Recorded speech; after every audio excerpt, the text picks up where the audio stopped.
शान्तकारं भुजगशयनं पद्मनाभं शूरेशं विश्वधारं गगनसदृशं मेघवर्णं शुभांगं लक्ष्मीकान्तं कमलनयनं योगिविद्यानगम्यं वन्दे विष्णुं भवभयहरं सर्वलोकैकनाथम्। शान्तकारं भुजगशयनं पद्मनाभं शूरेशं विश्वधारं गगनसदृशं मेघवर्णं शुभांगं लक्ष्मीकान्तं कमलनयनं योगिविद्यानगम्यं वन्दे विष्णुं भवभयहरं सर्वलोकैकनाथम्। शान्तकारं भुजगशयनं पद्मनाभं शूरेशं विश्वधारं गगनसदृशं मेघवर्णं शुभांगं लक्ष्मीकान्तं कमलनयनं योगिविद्यानगम्यं वन्दे विष्णुं भवभयहरं सर्वलोकैकनाथम्। शान्तकारं भुजगशयनं पद्मनाभं शूरेशं विश्वधारं गगनसदृशं मेघवर्णं शुभांगं लक्ष्मीकान्तं कमलनयनं योगिविद्यानगम्यं वन्दे विष्णुं भवभयहरं सर्वलोकैकनाथम्। शान्तकारं भुजगशयनं पद्मनाभं शूरेशं विश्वधारं गगनसदृशं मेघवर्णं शुभांगं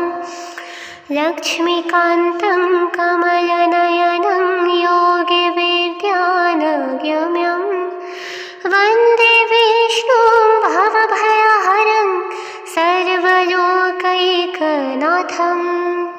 शान्तकारं भुजगशयनं पद्मनाभं शूरेशं विश्वधारं गगनसदृशं मेघवर्णं शुभांगं लक्ष्मीकान्तं कमलनयनं योगिविद्यानगम्यं वन्दे विष्णुं भवभयहरं सर्वलोकैकनाथम्। शान्तकारं भुजगशयनं पद्मनाभं शूरेशं विश्वधारं गगनसदृशं मेघवर्णं शुभांगं लक्ष्मीकान्तं कमलनयनं योगिविद्यानगम्यं वन्दे विष्णुं भवभयहरं सर्वलोकैकनाथम्। शान्तकारं भुजगशयनं पद्मनाभं शूरेशं विश्वधारं गगनसदृशं मेघवर्णं शुभांगं लक्ष्मीकान्तं कमलनयनं योगिविद्यानगम्यं वन्दे विष्णुं भवभयहरं सर्वलोकैकनाथम्। शान्तकारं भुजगशयनं पद्मनाभं शूरेशं विश्वधारं गगनसदृशं मेघवर्णं शुभांगं लक्ष्मीकान्तं कमलनयनं योगिविद्यानगम्यं वन्दे विष्णुं भवभयहरं सर्वलोकैकनाथम्। शान्तकारं भुजगशयनं पद्मनाभं शूरेशं विश्वधारं गगनसदृशं मेघवर्णं शुभांगं लक्ष्मीकान्तं कमलनयनं योगिविद्यानगम्यं वन्दे विष्णुं भवभयहरं सर्वलोकैकनाथम् शान्तकारं भुजगशयनं पद्मनाभं शूरेशं विश्वधारं गगनसदृशं मेघवर्णं शुभांगं लक्ष्मीकान्तं कमलनयनं योगिविद्यानगम्यं वन्दे विष्णुं भवभयहरं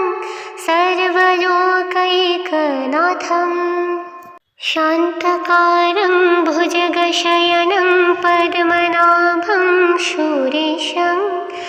विश्वधारं गगनसदृशं मेघवर्णं शुभांगं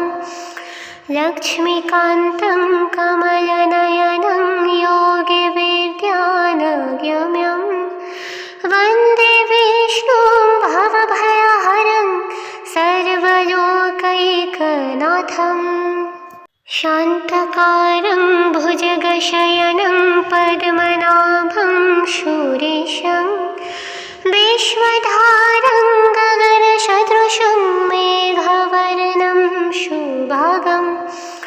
लक्ष्मीकान्तं कमलनयनं योगिविद्यानगम्यं वन्दे विष्णुं भवभयहरं सर्वलोकैकनाथम् शान्तकारं भुजगशयनं पद्मनाभं शूरेशं विश्वधारं गगनसदृशं मेघवर्णं शुभांगं लक्ष्मीकान्तं कमलनयनं योगिविद्यानगम्यं वन्दे विष्णुं भवभयहरं सर्वलोकैकनाथम् शान्तकारं भुजगशयनं पद्मनाभं शूरेशं विश्वधारं गगनसदृशं मेघवर्णं शुभांगं लक्ष्मीकान्तं कमलनयनं योगिविद्यानगम्यं वन्दे विष्णुं भवभयहरं सर्वलोकैकनाथम् शान्तकारं भुजगशयनं पद्मनाभं शूरेशं विश्वधारं गगनसदृशं मेघवर्णं शुभांगं लक्ष्मीकान्तं कमलनयनं योगिविद्यानगम्यं वन्दे विष्णुं भवभयहरं सर्वलोकैकनाथम् शान्तकारं भुजगशयनं पद्मनाभं शूरेशं विश्वधारं गगनसदृशं मेघवर्णं शुभांगं लक्ष्मीकान्तं कमलनयनं योगिविद्यानगम्यं वन्दे विष्णुं भवभयहरं सर्वलोकैकनाथम् शान्तकारं भुजगशयनं पद्मनाभं शूरेशं विश्वधारं गगनसदृशं मेघवर्णं शुभांगं लक्ष्मीकान्तं कमलनयनं योगिविद्यानगम्यं वन्दे विष्णुं भवभयहरं सर्वलोकैकनाथम् शान्तकारं भुजगशयनं पद्मनाभं शूरेशं विश्वधारं गगनसदृशं मेघवर्णं शुभांगं लक्ष्मीकान्तं कमलनयनं योगिविद्यानगम्यं वन्दे विष्णुं भवभयहरं सर्वलोकैकनाथम् शान्तकारं भुजगशयनं पद्मनाभं शूरेशं विश्वधारं गगनसदृशं मेघवर्णं शुभांगं शुभागं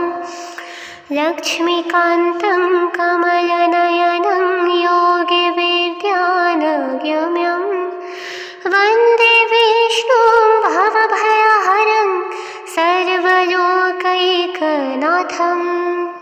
शान्तकारं भुजगशयनं पद्मनाभं शूरेशं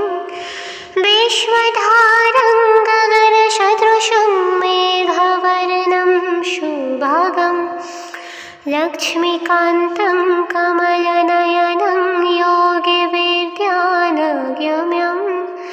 वन्दे विष्णुं भवभयहरं सर्वलोकैकनाथम् शान्तकारं भुजगशयनं पद्मनाभं शूरेशं विश्वधारं गगनसदृशं मेघवर्णं शुभागं लक्ष्मीकान्तं कमलनयनं योगिविद्यानगम्यं वन्दे विष्णुं भवभयहरं सर्वलोकैकनाथम् शान्तकारं भुजगशयनं पद्मनाभं शूरेशं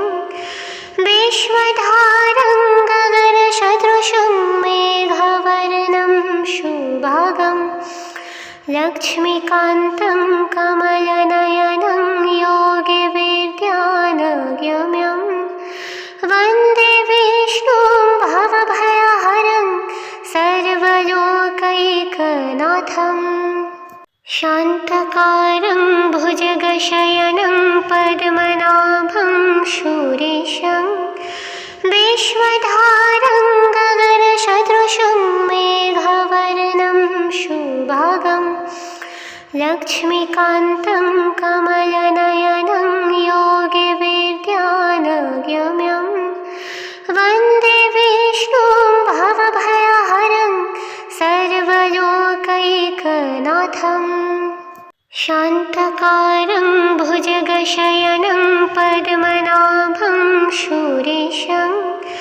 विश्वधारं गगनसदृशं मेघवर्णं शुभागं लक्ष्मीकान्तं कमलनयनं योगिविद्यानगम्यं वन्दे विष्णुं भवभयहरं सर्वलोकैकनाथम्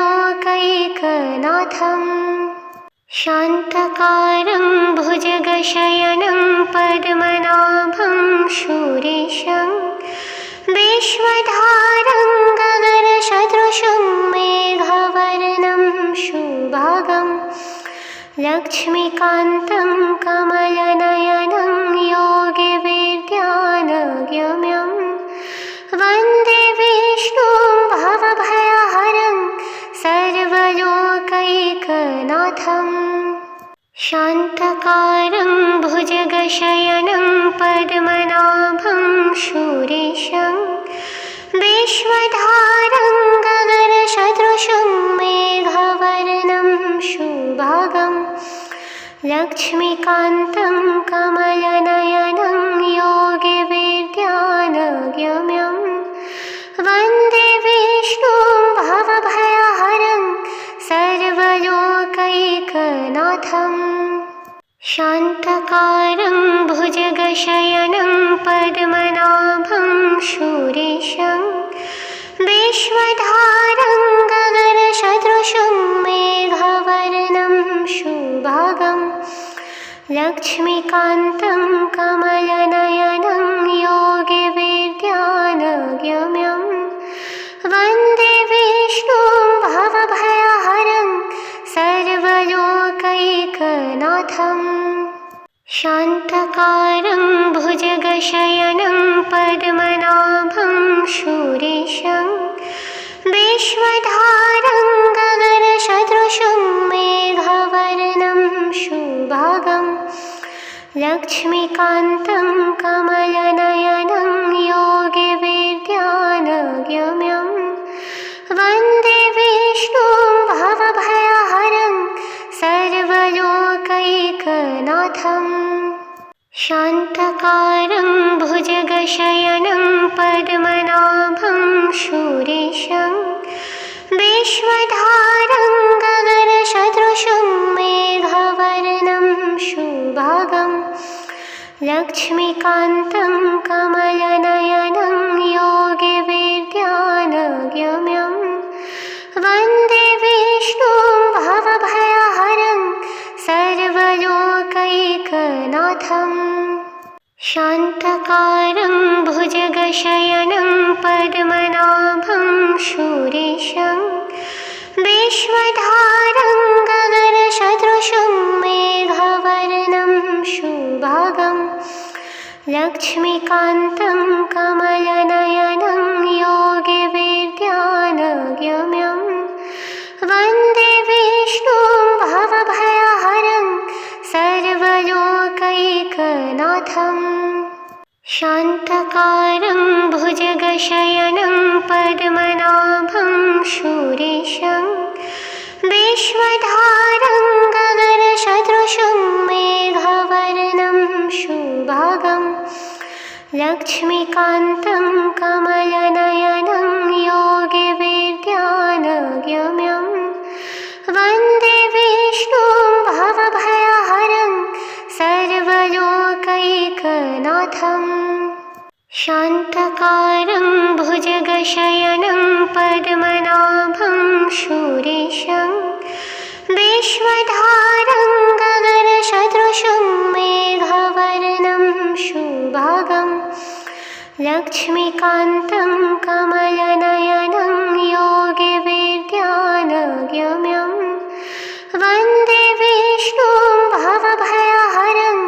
सर्वलोकैकनाथम्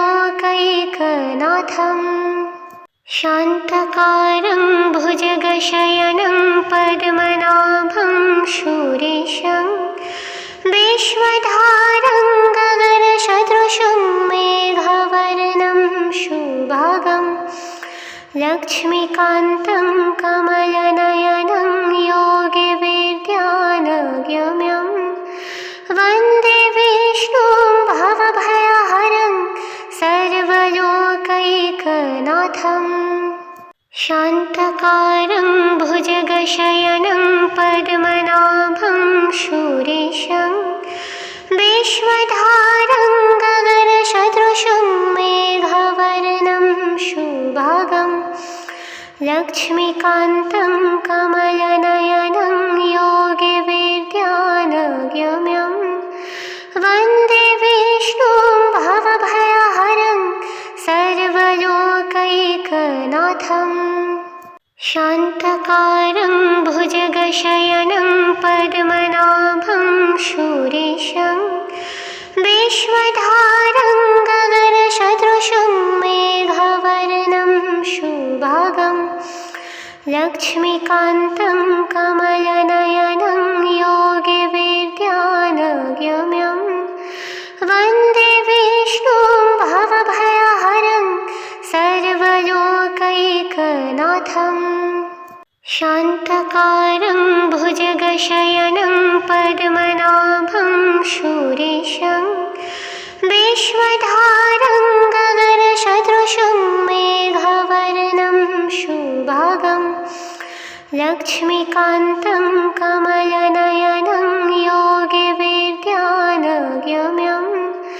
वन्दे विष्णुं भवभयहरं सर्वलोकैकनाथम् शान्तकारं भुजगशयनं पद्मनाभं शूरेशं विश्वधारं गगनसदृशं मेघवर्णं शुभांगं लक्ष्मीकान्तं कमलनयनं योगिविद्यानगम्यं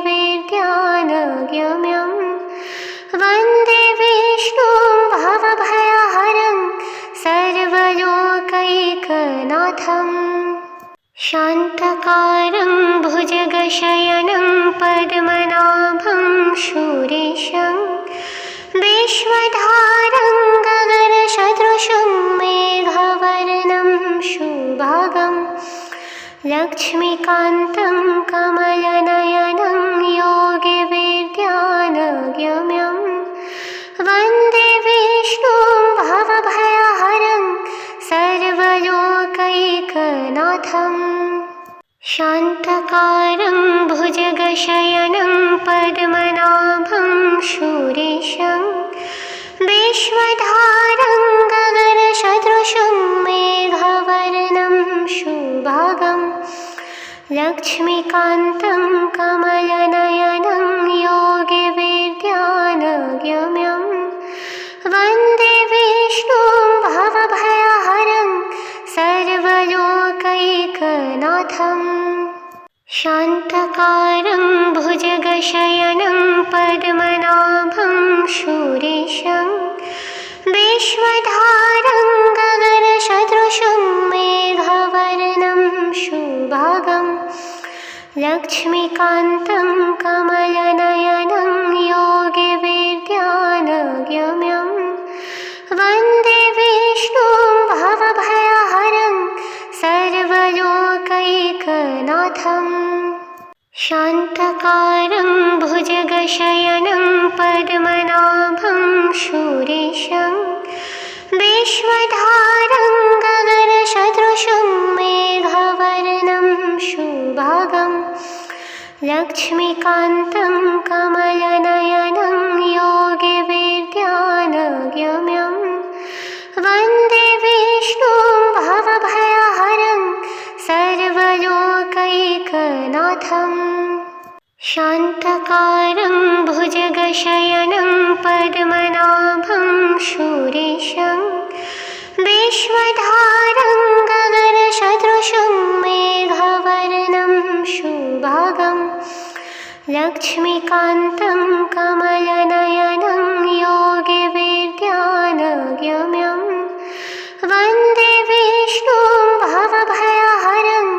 सर्वलोकैकनाथम् शान्तकारं भुजगशयनं पद्मनाभं शूरेशं विश्वधारं गगनसदृशं मेघवर्णं शुभांगं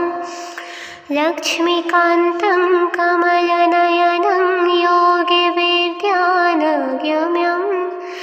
वन्दे विष्णुं भवभयहरं सर्वलोकैकनाथम् शान्तकारं भुजगशयनं पद्मनाभं शूरेशं विश्वधारं गगनसदृशं मेघवर्णं शुभांगं लक्ष्मीकान्तं कमलनयनं योगिविद्यानगम्यं वन्दे विष्णुं भवभयहरं सर्वलोकैकनाथम् शान्तकारं भुजगशयनं पद्मनाभं शूरेशं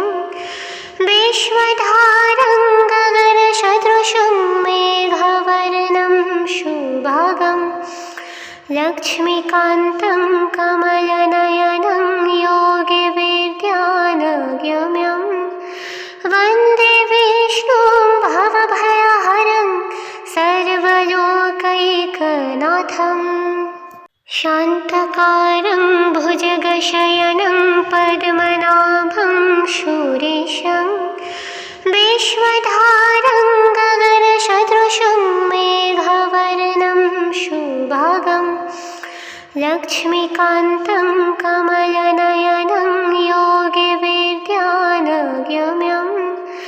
वन्दे विष्णुं भवभयहरं सर्वलोकैकनाथम्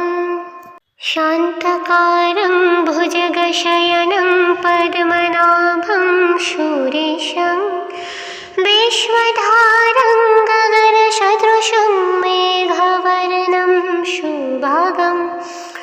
लक्ष्मीकान्तं कमलनयनं योगिविद्यानगम्यं वन्दे विष्णुं भवभयहरं सर्वलोकैकनाथम् शान्तकारं भुजगशयनं पद्मनाभं शूरेशं विश्वधारं गगनसदृशं मेघवर्णं शुभांगं लक्ष्मीकान्तं कमलनयनं योगिविद्यानगम्यं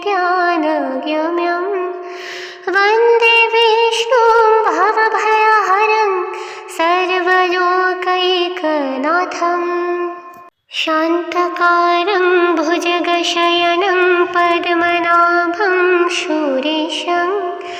विश्वधारं गगनसदृशं मेघवर्णं शुभांगं लक्ष्मीकान्तं कमलनयनं योगिविद्यानगम्यं वन्दे विष्णुं भवभयहरं सर्वलोकैकनाथम् शान्तकारं भुजगशयनं पद्मनाभं सुरेशं विश्वधारं गगनसदृशं मेघवर्णं शुभांगं लक्ष्मीकान्तं कमलनयनं योगिविद्यानगम्यं वन्दे विष्णुं भवभयहरं सर्वलोकैकनाथम् शान्तकारं भुजगशयनं पद्मनाभं सुरेशं विश्वधारं गगनसदृशं मेघवर्णं शुभांगं लक्ष्मीकान्तं कमलनयनं योगिविद्यानगम्यं वन्दे विष्णुं भवभयहरं सर्वलोकैकनाथम् शान्तकारं भुजगशयनं पद्मनाभं सुरेशं विश्वधारं गगनसदृशं मेघवर्णं शुभांगं लक्ष्मीकान्तं कमलनयनं योगिविद्यानगम्यं वन्दे विष्णुं भवभयहरं सर्वलोकैकनाथम् शान्तकारं भुजगशयनं पद्मनाभं सुरेशं विश्वधारं गगनसदृशं मेघवर्णं शुभांगं लक्ष्मीकान्तं कमलनयनं योगिविद्यानगम्यं वन्दे विष्णुं भवभयहरं सर्वलोकैकनाथम् शान्तकारं भुजगशयनं पद्मनाभं सुरेशं विश्वधारं गगनसदृशं मेघवर्णं शुभांगं लक्ष्मीकान्तं कमलनयनं योगिविद्यानगम्यं वन्दे विष्णुं भवभयहरं सर्वलोकैकनाथम् शान्तकारं भुजगशयनं पद्मनाभं सुरेशं विश्वधारं गगनसदृशं मेघवर्णं शुभांगं लक्ष्मीकान्तं कमलनयनं योगिविद्यानगम्यं वन्दे विष्णुं भवभयहरं सर्वलोकैकनाथम् शान्तकारं भुजगशयनं पद्मनाभं सुरेशं विश्वधारं गगनसदृशं मेघवर्णं शुभांगं लक्ष्मीकान्तं कमलनयनं योगिविद्यानगम्यं वन्दे विष्णुं भवभयहरं सर्वलोकैकनाथम् शान्तकारं भुजगशयनं पद्मनाभं सुरेशं विश्वधारं गगनसदृशं मेघवर्णं शुभांगं लक्ष्मीकान्तं कमलनयनं योगिविद्यानगम्यं वन्दे विष्णुं भवभयहरं सर्वलोकैकनाथम् शान्तकारं भुजगशयनं पद्मनाभं सुरेशं विश्वधारं गगनसदृशं मेघवर्णं शुभांगं लक्ष्मीकान्तं कमलनयनं योगिविद्यानगम्यं वन्दे विष्णुं नाथं